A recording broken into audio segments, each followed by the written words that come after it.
Hey there, everybody. It is another episode of What's It Like, Mike? And this episode is part 2 of setting up a YouTube channel.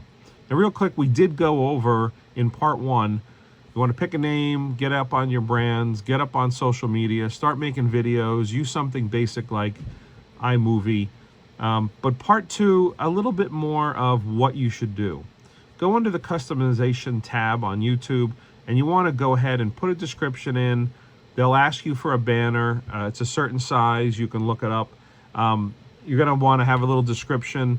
You can make a little trailer, a little short snippet video of what the channel's all about, and really just be able to fully fill in all the information, because someone may want to look it up and may say, what is this fishing channel all about? What do they do? Oh, I don't know what it is. So go ahead and make sure that you fill out all the information that's possible on your YouTube channel. You want to come up with branding. Now, you can pay people for branding. If you really want your face on a mug and face on pictures, you can do it yourself. You can go to Fiverr and get someone to, for 50 bucks, 100 bucks, make a channel name and logo for you if you're not comfortable. Please embrace Canva, Canva.com. It is a great multimedia presentation format, free utility on the web that will help you make thumbnails. Now, they do say thumbnails should have your face or a face of somebody in there, but it really is handy for you to have this. Use Canva. There's a couple other apps that we'll put links up to that we use, and it just makes your YouTube creation easy. Now, all right, you already put your first video up, and you already talked about it, and you put keywords, and you put description.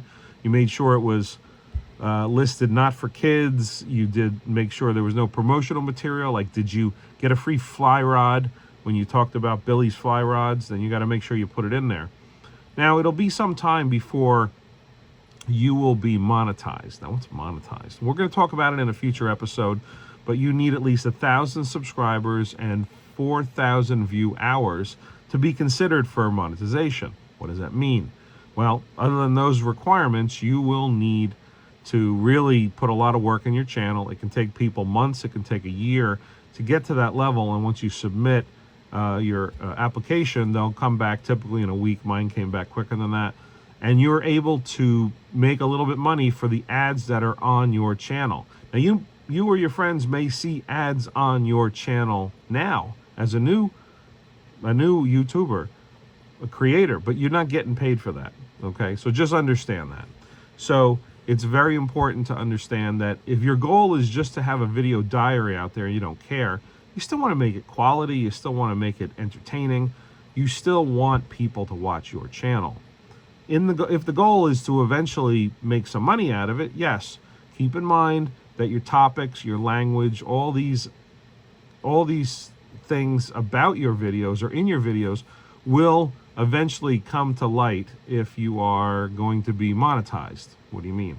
If you have violence and profanity and political stuff, there's a lot of ad vendors who will not want to put their ads on your videos. So keep in mind, depending what you're going to do, make sure that it is not family friendly, but just keep in mind there will be some vendors and some ad agencies that may not want to put their ad on your video, but you will be given a chance to say, hey, look, this has dangerous stunts in it. This has, someone getting hurt. This was whatever. So it's in a future episode to be concerned about. But make your videos. You want to try to make them every 1 or 2 weeks. And we'll talk about shorts. Now, shorts are 60-second or less video. In the portrait mode of your phone, you can upload those directly from the YouTube app, but it is a little tricky. I use Clips, which is a program free on the Apple iPhone. Has some royalty-free music, has some titles, has some effects, has some editing abilities. So we'll put a link in there for that. It's a free app you can pull down on Apple. You can use Clips. I don't know if you can use it on Android, but I would say you can use something like Filmora or something small. So all these items really will help you do YouTube for free. Okay, now I'm not saying that it's cheap or it's free. It's a lot of time. When I do any video that has editing and multiple cameras, it can get pretty crazy. Just working on one right now where we have a drone up in the air and I have somebody wearing a head cam, and I have to pair that together with radio, audio, and everything. So if you want, you can go over to the Beaten Trail and check that out. But really, you know, the second part of how to do YouTube is there's plenty of people out there will tell you how to do it. Keywords are important, titles are important, make sure you don't have any misspellings up there. But I do a short a day. I try to put one up there. And it can be video that you've already shot. Maybe you have a phone full of video from when you went fishing and you had some really, really great catches and you caught it. Doesn't matter if it's 10 seconds, 15 seconds, 30, 40, 50, all the way up to 58, 59 seconds. Don't go over 60 seconds because the algorithm really wants you to stay in that bit. And you can read up on shorts. You could do hashtag shorts and then your title, something quick and basic. That's what we do. We put a video out once a week for a full-length video, and then we do shorts every day when we can. And if we run out of material, we don't. Again, I'm getting up to the 7-minute mark, and I really don't want to keep people that long because it has to be interesting. So tell me in the comments, are you watching? And what have you done on your YouTube channel to make it better, to make it easier for you? Do you have any templates? Maybe you do some pre-recorded, or you have a title that you put in.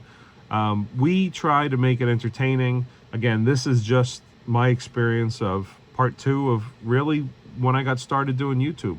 So we'll do another episode in the future with this, but we do appreciate you watching, and we'll hopefully talk to you soon. So thank you for watching What's It Like, Mike, and we'll see you soon. Thanks.